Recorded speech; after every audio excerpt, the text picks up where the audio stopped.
Beep, beep. Okay, Scruff, are you ready to read the Bible with me? You bet. That's what these videos are all about. Yep. So, which part are we going to read? Are we going to read a bit about the humongous fish? No. We're going to read from a book called Matthew. It's all Okay. about Jesus. And in chapter 6, Jesus is up on a hill and he's teaching a huge crowd of people. Or is he teaching them their ABCs? Or maybe they're 1, 2, 3. No. He's teaching his disciples how to live as his people. So how to live God's way. Cool. Sounds interesting. Well, Yeah. take it away, Roz. Okay, well, this is chapter 6, verses 19 to 21. All right, I'm listening. Yep, and Jesus says, "Don't store up treasures on earth." No, don't store up treasures. But that's silly, Roz. Everybody stores up treasures. I mean, But- look. I've got this bone, right? And it came out of my bone collection, which I keep in my cupboard. Yes. And I have a whole lot of chocolate right next to it, so I Uh-huh. can dip the bone in the chocolate and have chocolate-coated bones. Oh, so good. And that's what people do. They store up treasures. They put their money in the bank, or at least in a piggy bank. I mean, it just makes sense. Yeah, but Jesus says, "Don't store up treasures on earth. Moths and rust can destroy them." Moths. I didn't think of that. I mean, what happens if the moths? Oh no! What happens if the moths get into my cupboard and start eating my bones? Oh, I better go and protect them. I'll put them in a safe. Yeah, that's what I'll do. But Scruff, you didn't let me finish. It says, "Don't store up treasures on earth. Moths and rust can destroy them, and thieves can break in and steal them." Thieves! Oh no! I didn't think about the thieves. I mean, what happens if they break into my safe and then they'll steal my bones? Oh, Ross, this is terrible. My bones, they're doomed. Scruff, look, well, in the end, nothing in this world is totally safe. Oh, I mean, if we spend all our time worrying about toys or clothes, money, bones. yeah, well, eventually they might get stolen. Or even if they don't, they'll eventually rot and be gone. Ross, this is really depressing. I mean, all my bones. I mean, is there any good news? What are people meant to do?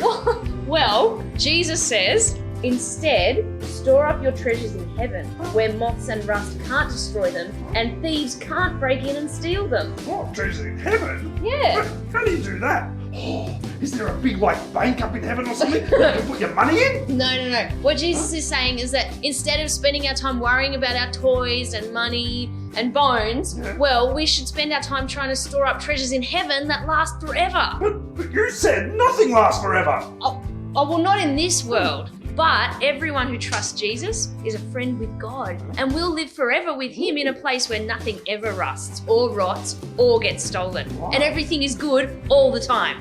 So that's what Jesus is saying, that we should store up treasures in heaven by loving God more than anything else and by helping others hear about Jesus. Right, so let me get this straight. People should love God more than anything else. More than their bones, more than their toys, more than their money. Yes, that's what Jesus is saying. And he finishes with, "Your heart will always be where your treasure is." See, so we should give our hearts to God because God's love lasts forever. Oh, sounds great, Ross. Yeah. Hey, I think I just heard Clarence. I think he's in my bone collection. I'm just going to go and check. Clarence! Well, why don't you read Matthew 6, 19 to 21 yourself and think about how you can store up treasures in heaven. Stop! Thief! Clarence! Get away from my bones! Oh!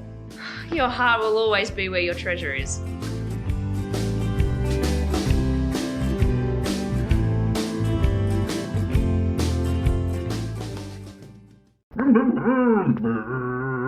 Beep, beep.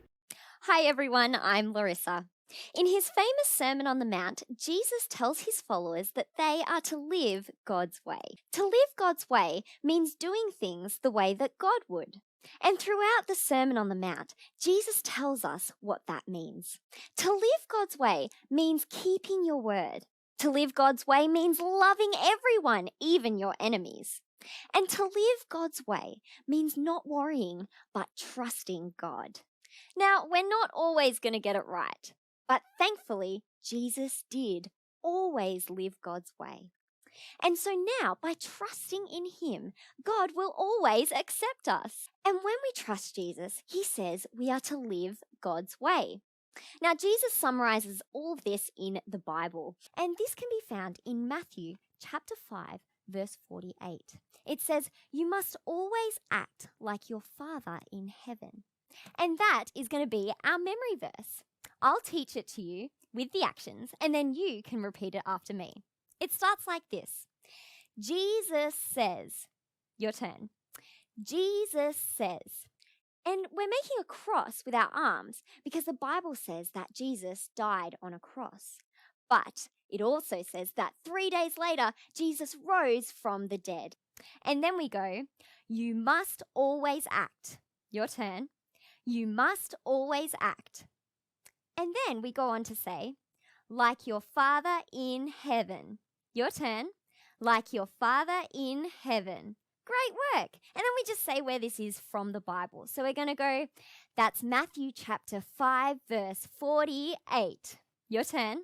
That's Matthew chapter 5, verse 48. Nice work. And that's all there is to it. So now you can jump up and do the memory verse with me and some of my friends. Are you ready? Let's go. Jesus says, you must always act. You must always act. You must always act like your Father in heaven. That's Matthew chapter 5, verse 48. Now let's do it small and quiet. Are you ready? Let's go. Jesus says, you must always act. You must always act. You must always act like your Father in heaven. That's Matthew chapter 5, verse 48. Now let's do it big and loud. Are you ready? Let's go. Jesus says, you must always act. You must always act. You must always act like your Father in heaven. That's Matthew chapter 5, verse 48. Good job, everyone. See you next time.